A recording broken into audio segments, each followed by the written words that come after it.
It's another edition of Pens Down. Welcome and thanks for joining us today. We are traveling all the way to Cameroon, and today I've been joined by a journalist, an award-winning journalist in Cameroon. His full profile will be displayed to you while we go on with this conversation. My guest today is Nalova Akua, all the way from Cameroon. Thanks, my brother, for joining me. The pleasure is mine, Stephen. Thank you so much for inviting me to this your show. You're welcome. First of all, how did you get into journalism? How did you discover the journalist in you? Well, that's a tough question.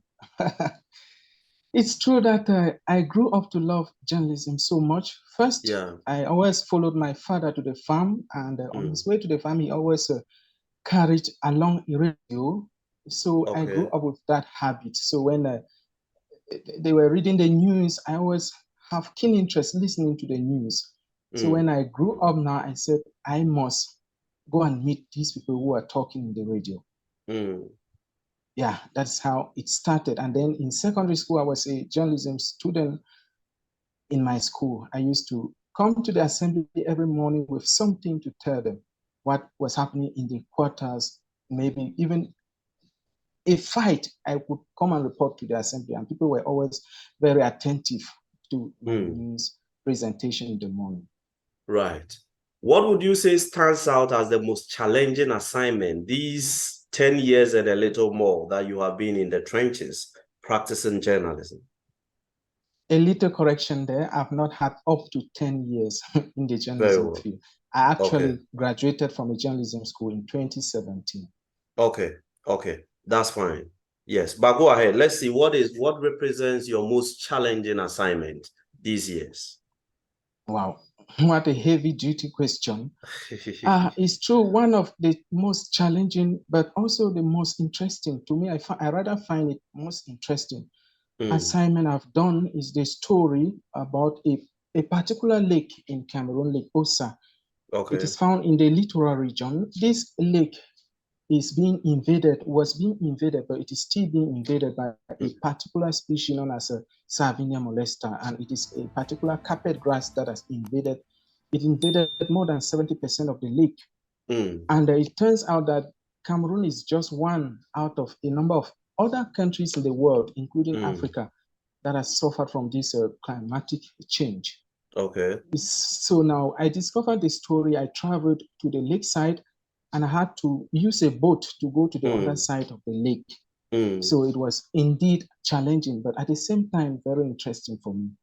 Mm. And surprisingly, it is a story that won me one award, the Michael Elliott Award for Excellence in African Storytelling. So you see Mm. that the most challenging story can always take you to places. Right. Does Uh, journalism pay? Does it pay? it pays. It does pay, really. Mm. A lot of colleagues may have divergent opinion on this. Some claim journalism is a thankless job. Why do you say it pays? Well, I say so because I'm living today because I'm practicing journalism. Mm. I do freelancing, I pitch to a number of outlets, and when they accept your pitch and get the story published, you'll have the fee in the days ahead. Just Mm. in the coming days, you'll just have the fee. So it pays. Maybe those who say it doesn't pay, maybe they haven't yet really stamped their feet. Mm. And to stamp your feet, you really need to go for those stories that will captivate a global audience, those stories that have global appeal. Any Mm. story in your environment, you need to make it resonate with the global audience. And that is where editors, they're always on the lookout for such stories. Mm. Social media is redefining and reorganizing or shifting the boundaries of journalism. How is social media challenging you in the line of duty as a journalist? Rather, I see social media as an asset Mm. and not a challenge. Yeah, Mm. because the story about the strange wheat in the lake, I got the tip off from social media. I was just browsing on Facebook one day, and then I came across a picture that was depicting women who were struggling to take out the wheat from the lake. So I had to write to the person who shot the photo, and she put me in contact with those who were following up with the development there. And most of my story ideas, I get them on Facebook. So I've subscribed to a number of groups and other platforms on social media, so much so that when news breaks or when there is an interesting development, I can easily pick it from there, and then I call important sources to build a story. So social media, as far as I'm concerned, is really an asset and not a challenge to journalism. There are richer bloggers than richer journalists in Africa. When social media came on us, a number of scarcely trained people in the use of media took full advantage of it, and today a lot of them are smiling to the bank. Where did we miss it as journalists? How come we have not, even been the professionals who have media training, we have not been able to exact the full financial potential of social media to our advantage?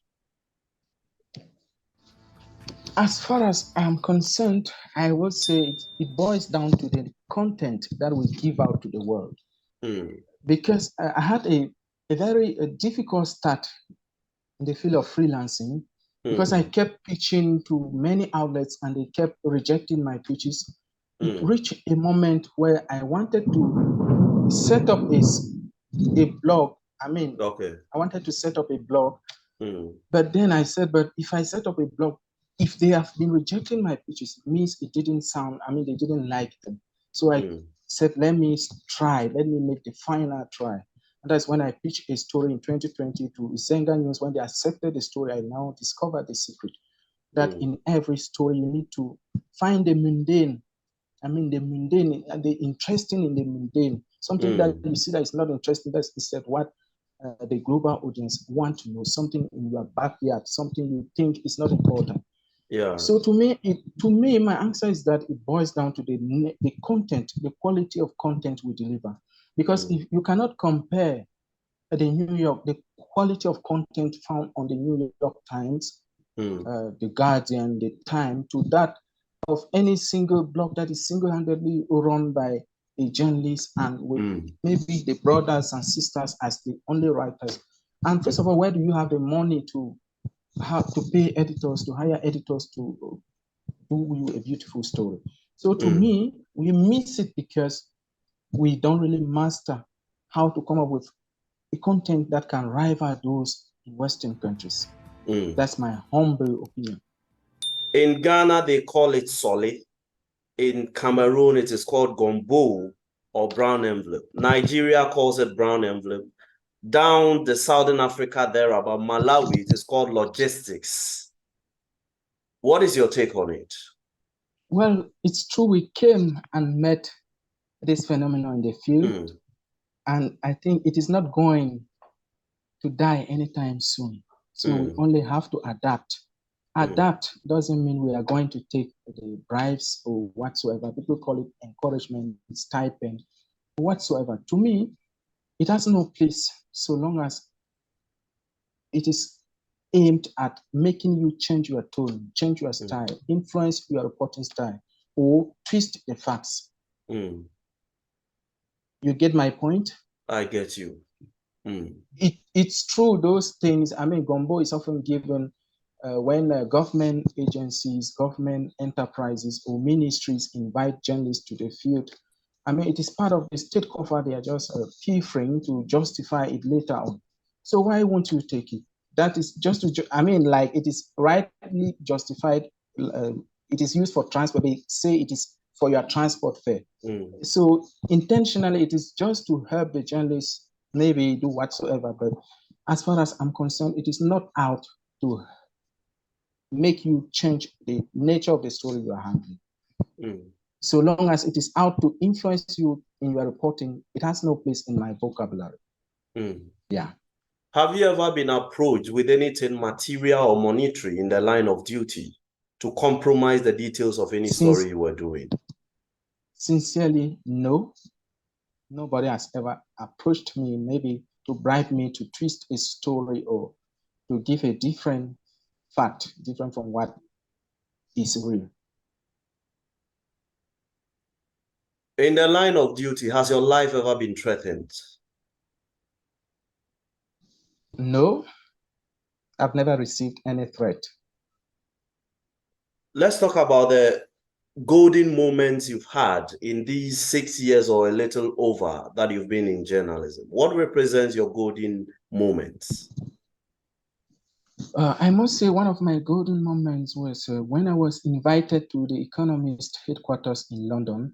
That was in November 2022 when I won the Journalism Prize, Michael Elliott Award for Excellence in African Storytelling. That was a watershed moment in my career because I had to interact with other editors at the Economist. I had to experience journalism out of my usual comfort zone. And I also learned the style of the Economist as far as crafting stories and analysis is concerned. Yeah, another interesting but sad moment is when I was covering the story of the assassination or murder of journalist Martinez Zogo in January this year. Yeah, I mean, it was so dramatic. It looked to me as if I was dreaming. It looked like a film. I mean, a journalist is closely followed up for a week and then arrested 5 days, I mean, kidnapped. 5 days later, you hear that he is dead. They killed him, dumped the body on the outskirts of Yaoundé. So I felt so emotional while covering the story. Yeah. Did that incident put fear in you as a journalist? Indeed, it did, but it also encouraged me to know that journalists do matter in society. I mean, that's somebody who was killed because he spoke truth to power. He was denouncing acts of corruption and injustice that is rife in the Cameroonian society. To me, it really showed that journalists, they do matter. He died for the cause of justice, and other journalists, including myself, will continue the battle. Politicians and other political players are increasingly owning and setting up media houses, the political ownership of the media. Is there a reason to be worried? Are we sitting on a time bomb or all is well? Yeah, there is reason to be worried. And it is also a big problem in Cameroon. For example, in Cameroon, we have over 600 newspapers, more than 200 radio stations, and around 60 TV channels. I mean, that is not reflective of the press freedom in Cameroon. Instead, most of those newspapers, for example, most of those newspapers are owned by politicians. I mean, the newspapers are there to serve their selfish interests. Because looking at the state of press freedom in Cameroon, you will be shocked that Reporters Without Borders has ranked Cameroon 138 out of 180 in its 2023 Press Freedom Index. While the Committee to Protect Journalists believe Cameroon is the third worst jailer of journalists. So, I mean, with those statistics, you wonder if the media environment in Cameroon is really safe or free. As we speak, there are... Go ahead, please. Yeah, as we speak, there are about 5 journalists in detention. And just this year, at least three journalists were killed. 2 of them in January alone. So you see that those newspapers, TV channels, there are very few among them that report independently and objectively. Yeah, that's what I think. Will you subscribe to calls for the licensing of journalists? What do you mean by licensing of journalists? Can you break it down? Just as we have in the medical profession and the legal profession, that is the right to practice your trade. Will you subscribe to calls that journalists should be licensed? Sure. I will be a great advocate of that because today we have, for example, in Cameroon, we have a Cameroon Medical Council.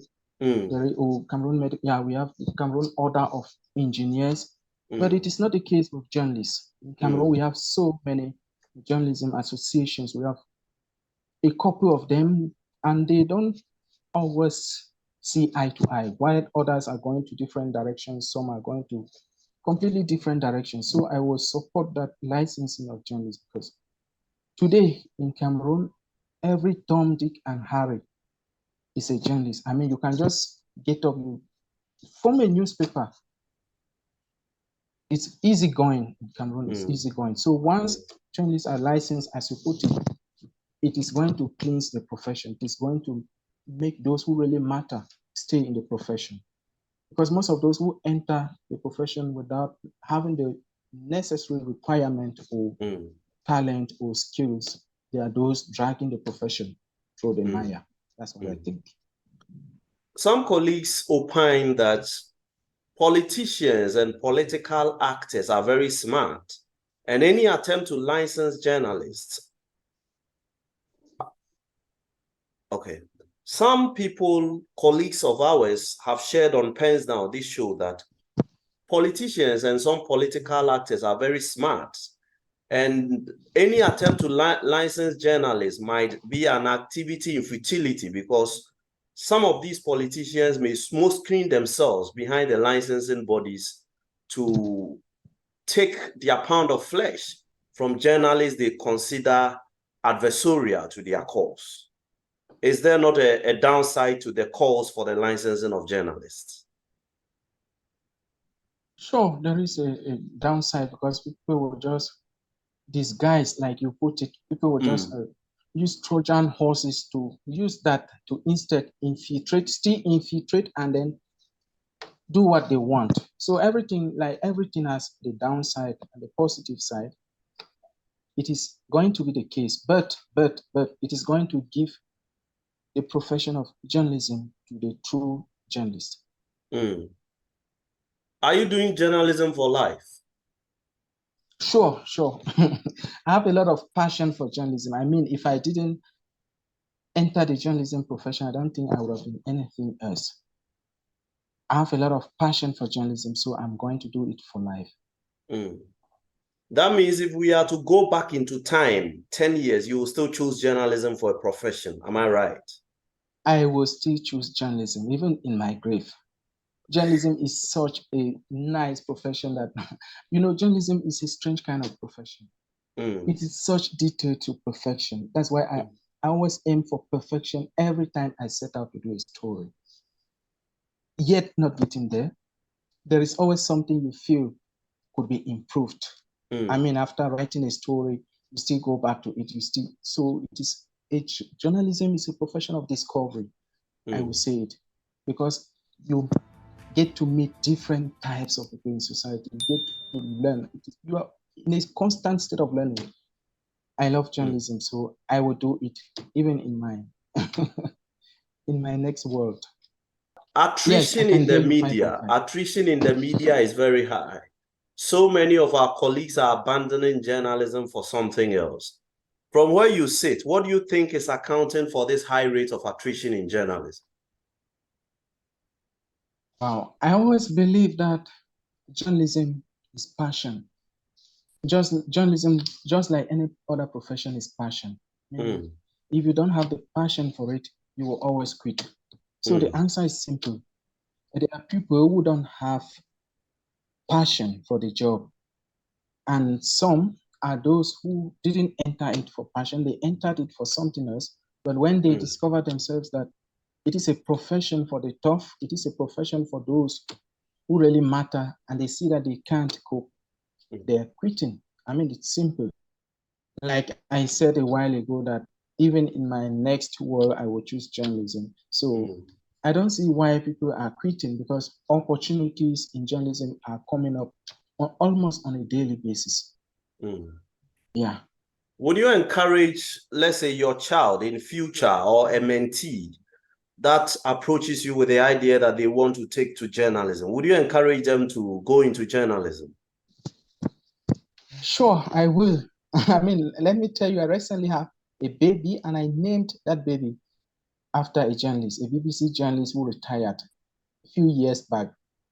So I'm even going to name all my journalists with the name of prominent journalists I knew, I came to know. And I'm going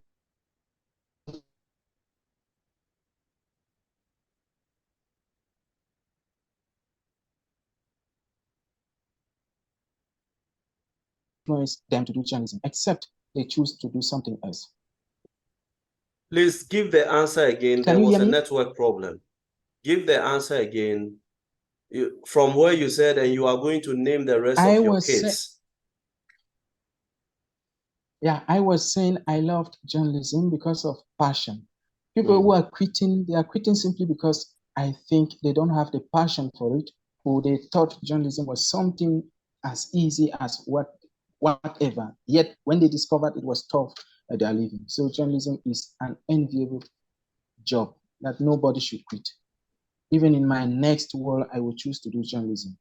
I even named my child with the name of a prominent BBC journalist, Jonathan Isaac. And I'm also going to name all my children with the name of journalists, prominent journalists who stood out in the profession. Let's pull the break here. I want to thank you for this conversation.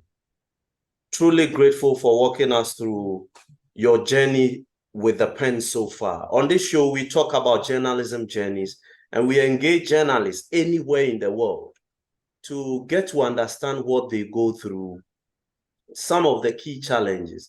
Now, let me pick your thought on this before I wrap up quickly. Journalism is an anti-corruption tool, besides the fact that it educates, informs, entertains. A number of journalists work without being paid. How do we fight corruption on an empty stomach? What do you think should be done? Is the way out? Wow, that's an interesting one. Like I always say, once you are intelligent, once you are smart, once you are a go-getter, you will always be happy in journalism. You always have something to eat in journalism. But once you cocoon yourself to a single room, to a single media outlet, I mean, myself, when I graduated from the School of Journalism in 2017, it took me 3 years to start making a living out of journalism. So it needs a little bit of patience and persistence. So I persisted, pitching different outlets. They kept rejecting. It's in 2020 that I started getting something substantial from journalism. So it will always pay off no matter what. Just put a little bit more effort, diversify the outlets maybe which you are practicing, because there are some people who are stick. They only want TV and nothing else. They only want radio and nothing else. Whereas the print pays a lot. So once you stick to a single outlet like TV, and then you are recruited in a small TV organ, yet they are not paying you, why still stay there? Look for other opportunities elsewhere, especially in the print and online media. They will always smile. That's what I think. Nalova, Akua, all the way from Cameroon. Thank you very much for your time. I'm truly grateful for joining me on PENSDOWN. The pleasure is mine, Stephen, and I must admit that I really like what you are doing. I admire it. Keep up with a good job. Very much appreciated. This has been PENSDOWN. Thanks for joining us. We'll be back again with another colleague, and the item and the menu will still be one: journalism journeys. That is what we do here. Thanks for joining us. Bye for now.